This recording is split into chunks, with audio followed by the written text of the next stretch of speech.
সে দাত্রী মুখের মতো চাপা দিয়া ভরিয়া ধরে একটা ফাতিলার মধ্যে ভরে নিছে, নিয়া ফাতিলাটা দাত্রী জামেনার হাতে তুইলা দিছে। কথা কইতাছে, জামেনা তুমি এটা নিয়ে দূরা সরে যাও। জামেনা বাচ্চাটারে নিয়ে দূরায় গেছে, আর কাঠের একটা পুতুল সে দাত্রী আলফিনার হাতে বাবা ধরায় দিছে। ওই যে বাচ্চাটারে নিয়ে কি করছে জানোস রে বাবা? ওই বাচ্চাটারে জামেনা নিয়ে বাড়ির পিছনে একটা বেত সুবা ছিল, ওই বেত সুবার পাশে গিয়া সে জামেনা বাচ্চাটারে দেফালাইয়া ওরে বাবা বেত সুবার ভিতর ওরে দুধের বাচ্চা ভরিয়া কইছে বাবা বেত সুবার ভিতর ওরে দুধের বাচ্চা ভরিয়া কইছে বেত সুবার ভিতর ওরে এই দিকটাতে আলবিনাডা কুলিলাডা চোখের বন্ধন কইলা দেখলো কাদের পুতুল ওরে চোখের বন্ধন কইলা গো দেখে কাদের পুতুল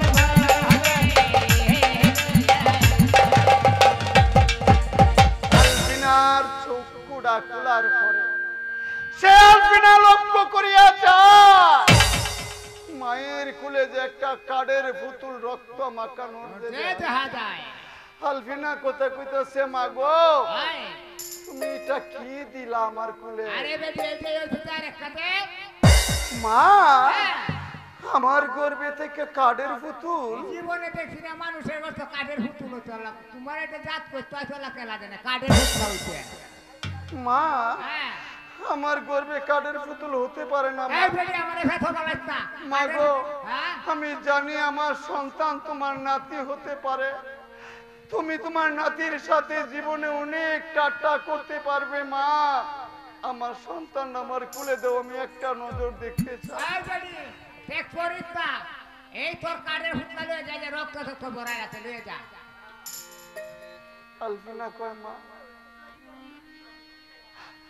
আমার গর্ভে থেকে কাঠের পুতুল হতে পারে না। আমেনা আর জামেনা এসে ঘরের মধ্যে ঢুকছে। আমেনা জামেনা কয় দাত্রী তুমি বের হয়ে যাও, এই বান্ধনীর ঘরের বান্ধনীরে আমার জামাই বেহরে আনছে ফুলাভানের লাগিয়া, আর এই বান্ধনীর ঘরের বান্ধনীর গর্ভে থেকে হইছে কাঠের পুতলা। আজকে এই বান্ধন নিয়ে আমরা মানুষের সন্তান দেওয়ান লাগবো, আর নাহলে এর জানটা রাখতাম না। আমেনা সাবুকটা হাতের মধ্যে নিচ্ছে, নিয়ে আলফিনির সামনে গেছে। সাবুকটা দেখি আরে ওরে আলফিনা চোখের পানি সারে। আলফিনা কয়, ভাগো তোমরা মাইরো না আমারে,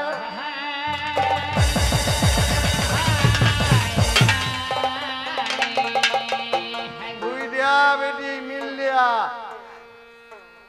জামেনা কয়াফা কায়ের হইছো কারবানে আরম্ভ হলো বাবা। ইচ্ছা মতো সাবুকটা হাতের মধ্যে নিয়ে আলফিনারে আঘাতের পর আঘাত, আঘাতের পর আঘাত করতে করতে ওকে বেহুশ অবস্থায় আলফিনা পড়ে রইছে। আলফিনার কথা রাখলাম এই জায়গার মধ্যে। ওই যে বেত সুবার মধ্যে বাচ্চা পড়ে আছে, বেত সুবার ভিতরে, আর জাহাঙ্গীর বাদশা আসতেছে হরিণ শিকার করে বাড়িতে আসিয়া লক্ষ্য করে আছে দুই বেটি বাড়ির সামনে কারো রয়েছে। জাহাঙ্গীর বাদশা কয়াবে না আলফিনার কি খবর, আলফিনার গর্ভে থেকে কি হয়েছে, ছেলে নামে দুইটা সতীনে কয় যাও গিয়া দেহ নিজের চোখকে ছায়া। মানুষের করতে হয় মানুষের বাচ্চা, কুত্তার করতে হয় কুত্তার বাচ্চা, হেলের করতে হেলের বাচ্চা, তোমার বউর করতে হয়েছে কাঠের বাচ্চা। এই কথাটা শোনার পরে সে জাহাঙ্গীর বাদশা অবাক হয়ে গেছে। জাহাঙ্গীর বাদশা মনে মনে কয় না আলফিনার গর্ভে থেকে কাঠের সন্তান ভূমিষ্ঠ হতে পারে না। আমার মন বলছে ওই দুইটা নারীর মধ্যে কোনো ষড়যন্ত্র হয়েছে, কিন্তু আমি তো প্রমাণ দেখাতে পারবো না। আলফিনার কাছে গেছে, গিয়া দেখে আলফিনার শরীরটা দুইটা বইনে সাবুক দিয়ে বাড়িয়া শরীরটা নষ্ট করিয়া ফেলাইছে। জাহাঙ্গীর বাদশাহ কয় আলফিনা, তোমার বিচার করবাম পরে, আগে বলো তোমার শরীরের এই অবস্থা হয়েছে কি কারণে? আলফিনা মনে মনে কয় আল্লাহ, যদি এখন আমি বলি যে আমার দুইটা সতীনে আমার এভাবে মারছে, ওরা আমার দুইটা সতীনে মারবে, আমি যতটুকু আঘাত পেয়েছি সেও তো অতটুকু আঘাত পাবে।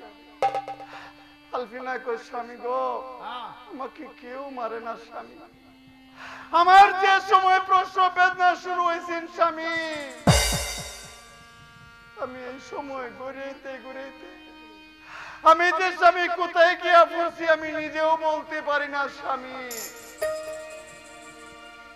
এরপরেও তার দুইটা সতীন সে দোষী করে না।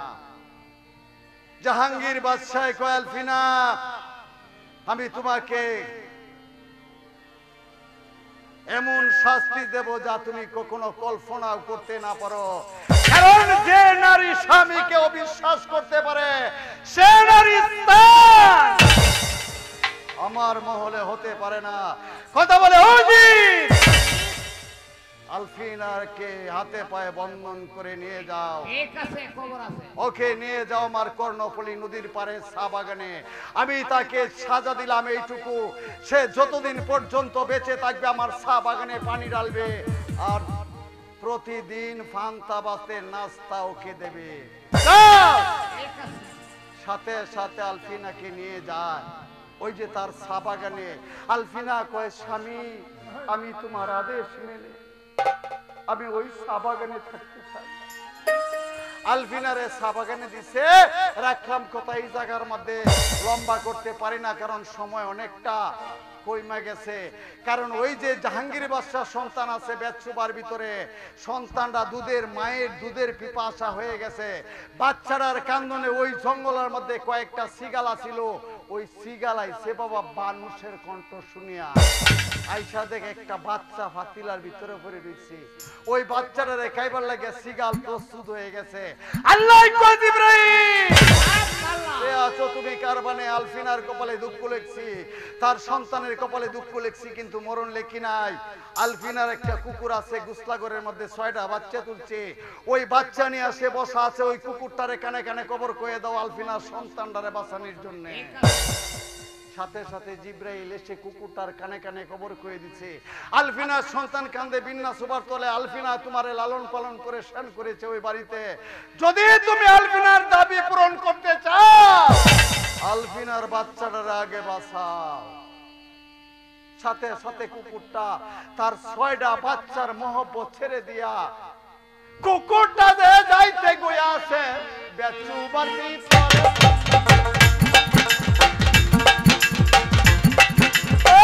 আলফিনারও সন্তান কাঁদে,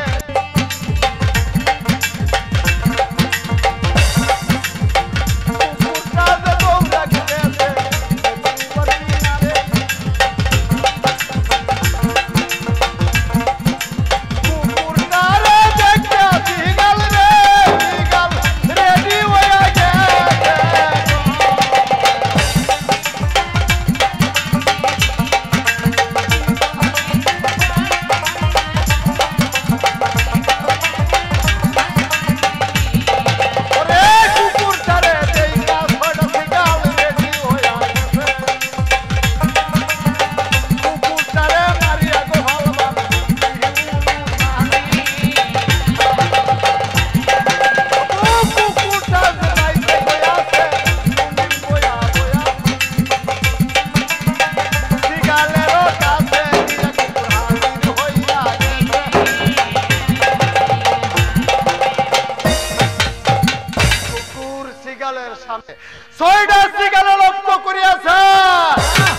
একটা কুকুর যায় বসে মনে মনে সিগালে কয় যে এই কুকুরে ব্যারিকেড করতে পারে।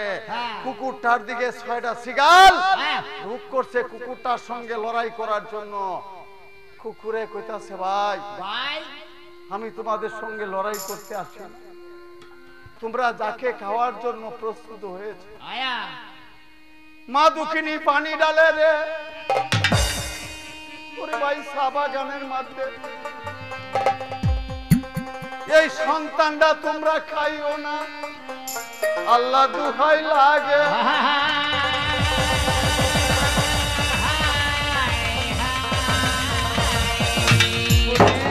যদি তোমাদের পেটের মধ্যে এতই ক্ষুধা লাগে,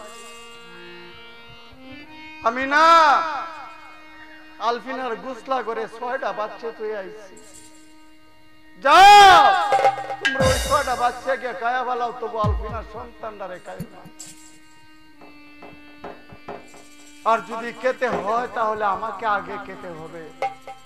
ওই কথা শোনার পরে 6টা সিগালে কজাক একটা বাচ্চা খায় 6 জনে ঠিক চাইতো না। ও যখন বলছে ওর 6টা বাচ্চা খাওয়ার জন্য, যা আমরা ওর 6টা বাচ্চা খেয়ে নেব। 6টা সিগাল চলে গেছে, কুকুরটা বাচ্চাটার কাছে গেছে, গিয়া দেখে বাচ্চাটা কাঁদতে কাঁদতে মুখ নীল হয়ে গেছে। কুকুরটা সান্ত্বনা দিবে কিভাবে? কুকুরটা পাতিল ডারে তার ফেডের তলে নিয়া ডাইকা রাখছে। বাচ্চাটা মনে করছে যে হাতাইতাছে কুকুরের স্তন দেখে মনে করছে মায়ের স্তন। বাচ্চাটা কুকুরের স্তনের মধ্যে হাতাইতাছে। কুকুরটা কইতাছে, বাবা রে, আমি তোর মা না, আমি কুকুর, আমি কুকুর, আমার স্তনের দুধ আমি তোকে দিতে পারবো না। আমি যদি কার্তিক মাসে কাউকে কামড় মারি তার মধ্যে বাচ্চা হয়ে যায়, আমি যদি আমার স্তনের দুধ তোকে দেই, হাসর মাঠে তোর মায়ের কাছে কি জবাব দিবি? কুকুরটা ফাতিলদার কাছ থেকে সে ছট করে চলে গেছে। কোথায় গেছে? ওই যে বাগানের মধ্যে মা দুঃখিনী একটা গাছের তলে বসে বসে সন্তানের জন্য চোখের পানি ছাড়তেছে। কুকুরটা ওখানে দৌড়ে গেছে, গিয়ে দেখে মা কাঁদতেছে বৈশা। ছট করে কুকুরটা মায়ের কাপড়ের মধ্যে দৌড়ে আস্তে আস্তে টানতেছে। মা দুঃখিনী আলফিনা কইতাছে, ব্যাপারটা কি? কুকুরে আমার কাপড়ের ধরে টানতেছে, তার কারণটা কি আমি দেখতে চাই। ওই যে কুকুরের পিছনে পিছনে সে রওনা করছে। ওই কুকুরটা মাকে ওই ভেতসুবার কাছে নিয়ে গেছে। মায়ে লক্ষ্য করিয়া চা মা দুঃখিনীর সন্তান, অভাগিনীর সন্তান বই আছে বেচু।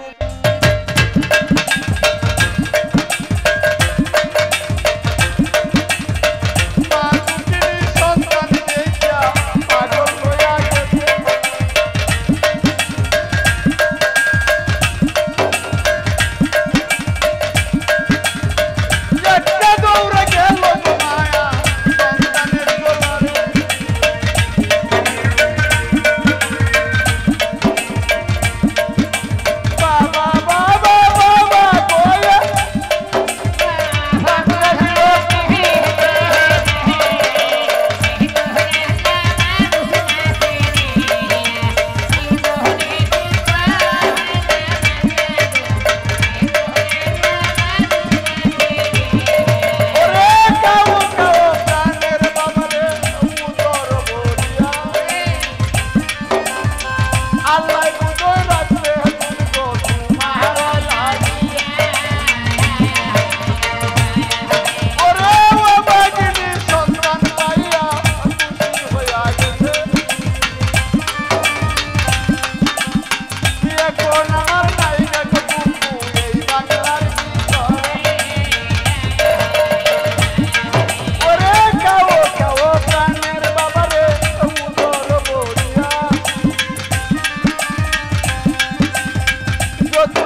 আলবিনা কথা কইতেছে বাবারে।